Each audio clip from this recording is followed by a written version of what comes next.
It's November 14th, 2022, and this is the Watson Weekly, your essential e-commerce digest. Today on our show, Stripe laying off 14% of its workers.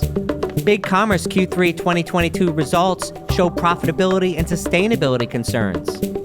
UPS and Overstock launch returns pilot program.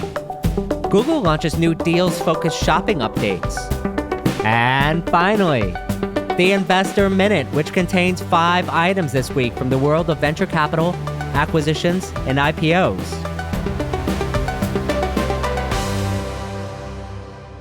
But first, in our shopping cart full of news, payments provider Stripe laying off 14% of its workers. In pretty surprising news to me, payments giant Stripe has decided to lay off 14% of its staff. At the outset, more than a few people in my network are completely surprised that actually Stripe hasn't gone public yet, as they are large enough to do so. CEO Patrick Collison wrote an extremely thoughtful note, and I thought I would detail a few of the points here. The company is laying off about 11,000 workers, and the cuts will affect most of the company's divisions. The company claimed it has 2 huge mistakes that it made, both of which sounded extremely familiar if you listen to the layoff messages of other startups. First, they overestimated the growth in e-commerce this year, and stop me if you've heard this before, next year coming out of COVID. And second, they grew operating expenses too quickly to fuel their growth. Stripe is paying for 14 weeks of severance, which is above average, in addition to paying out bonuses, offering placement assistance, and accelerated vesting. Stripe does say that its priorities will shift and that it will be releasing edits to its roadmap soon. Speaking of major edits to its roadmap, Facebook's 11,000 layoffs would also create pretty significant roadmap challenges, don't you think? Back to Stripe, though. Overall, I don't expect this to affect Stripe's business significantly. I'm struck that this is typical of what is happening in the venture-backed startup software scene right now. Some of these concepts may not survive. One final note about Stripe. Shopify owns 22% of Stripe, and Stripe Payments is the linchpin of the fastest-growing part of Shopify's business, payments. I don't expect this to have a big impact on Shopify or Plus, however, as Stripe isn't going anywhere for a while.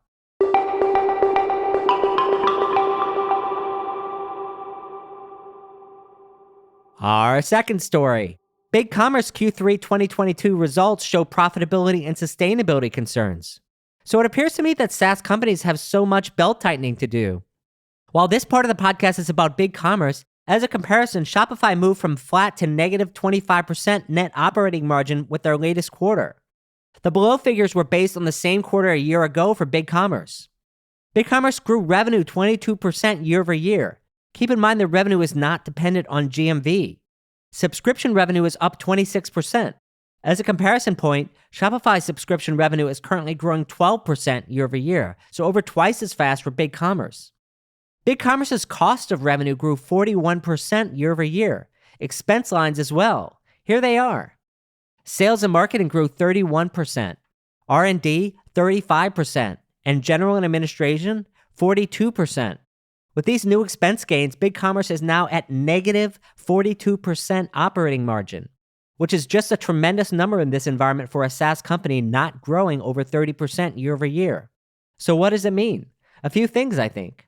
First, both Shopify and BigCommerce need to either find a large source of margin dollars, think on the order of Amazon's ad business, or you will likely see significant price hikes over the next year.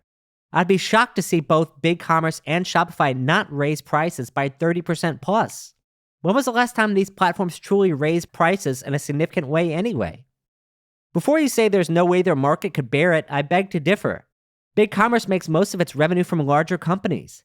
As an example, if a Fortune 500 company is paying $1,000 a month or $1,300 a month for a cloud-based platform, it's not going to amount to much of a difference. It could keep the low tiers less if it wants, or perhaps should abandon this low tier altogether. Either way, I suspect the price increases are already being planned. Second, back to Shopify for a moment. Shopify is in a different place than BigCommerce since they have already demonstrated net operating margin potential in recent years. I expect a price hike here as well, plus a restructure could get them back to more normal numbers, where that might be negative 5% net operating margins, for instance. Third, BigCommerce, I think, has other challenges. While the company has subscription revenue growing faster than Shopify, total revenue is growing slower than Shopify. Ultimately, this means that BigCommerce is severely under-monetized. Just to give you some ideas, Shopify's revenue is about 18 times BigCommerce this quarter. However, Shopify's profit dollars are 37 times BigCommerce. Since BigCommerce subscription growth is healthy, that's one of the reasons I predict prices will go up. Finally, in my hot take of the week, I also think that BigCommerce could be a significant take-private opportunity, similar to what happened recently with Avalara, who is also growing similarly, but also negative 25% net operating margin. I do not see why BigCommerce needs to be a public company in these markets, and I would not be surprised if private equity actually sees the same thing.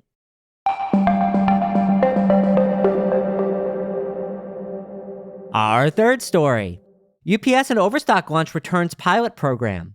According to Max Garland from Supply Chain Dive, on Overstock's recent earnings report, they discussed a new pilot returns program with UPS that begins in Q4. Here are some details from the Overstock release. There will be simpler home pickup options for returns that do not require reboxing of the product. The two companies will closely monitor the customer's experience and behavior in response to these new offerings. This service builds on UPS's recently announced Logistics as a Service initiative to improve delivery density, visibility, and offer expanded reverse logistics services. I like this idea for a few reasons. First, it's just a pilot, so it's low commitment from both sides. Second, UPS has the trucks on the road already, and they're shipping a lot of empty air back to their local facilities after dropping off on a route, so there is capacity. The more things a truck can do on the same route, the more likely the route monetization can improve. Third, UPS has home pickup options in over 5,000 UPS stores in the US, so it's already known as a returns provider. Fourth, there has been some startup activity in this space. App Return Queen is a consumer-focused app that I've seen advertised in subways in New York City that tells consumers they don't need to box up anything and they will pick up and return products to retailers for a fee. Personally, I'd rather trust UPS with this. If you couldn't tell, I'm a fan of this idea and expect that if consumers respond similarly, UPS will not have too much trouble selling this new service. And our last story. Google launches new deals-focused shopping updates. Search provider Google recently announced new shopping updates with a deal-focused angle in time for the holiday season. What does it mean for merchants and buyers? Shashi Thakur published a blog post about it from Google. First, the facts. If you're shopping and an item is on promotion, there is a new promotions badge that shows up in search results with a sale or special offer badge on the product image. Google will also show your product offers side by side with other retailers' listings directly in search results. Finally, and what could be my favorite idea, Google is adding price history in the search results so you can see whether the product is a good value based on its intelligence from across the web. For consumers, this sounds useful and will help with my holiday shopping, as long as I can trust the available products that I'm viewing. Especially price history, which Google also does for flights. I find this extremely valuable, and frankly, I'm shocked that it took Google so long to add this feature. For brands this holiday season, it probably makes sense. If Google is consistently the second or third e-commerce shopping search, it doesn't pay to be there all the time though. However, if you are a premium brand, it doesn't pay to be in a promotional race to the bottom either. Google is responding to the prevailing mood of deals, but ultimately, what this could do is help retailers lose margin dollars faster than ever before.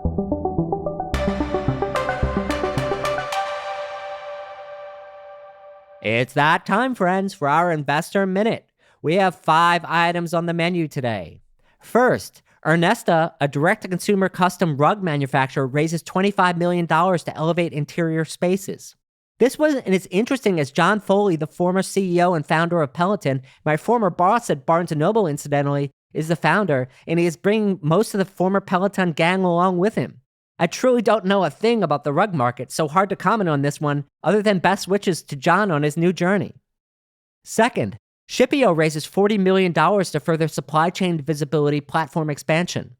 The company provides visibility into the transportation journey of your product as it moves between your suppliers and the customers, whether that journey is by boat, using trains, or on trucks. The company claims to be tracking more than 28 million loads of products per year. Third, Gearflow, a Chicago-based equipment part marketplace platform, receives $5.5 million seed round. The company started in the SMB space and has morphed in more of an enterprise parts marketplace in what's expected to be a fast-growing market over the next decade. Visibility in the procurement process in this industry is one of the biggest challenges they're looking to solve. Fourth, Israeli-based Trigo raises $100 million to scale its grocery retail platform. This is a serious investment in the space and a sign that there is a big opportunity here. Platforms like Instacart that are pivoting should be worried since they're going to be running headfirst into companies like Mercatus and now Trigo. Grocery is starting to modernize. And finally, Mason, a commerce engine Excel-backed startup offering Amazon-grade commerce engine to online sellers across the world. With respect to what I'm sure are great founders at Mason's, the TechCrunch article characterized the solution as, quote, Amazon-grade e-commerce. But they've raised $7.5 million.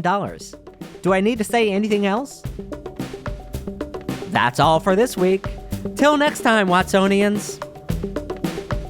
Hi, I'm Rick Watson, CEO and founder of RMW Commerce Consulting and host of the Watson Weekly podcast, your essential e-commerce digest. Our production partner for the series is Citizen Race Car. The show is produced by Alex Brower. Production manager Gabriela Montequin. To hear new episodes of the show every Monday morning, subscribe now at rmwcommerce.com/WatsonWeekly and wherever you get your podcasts.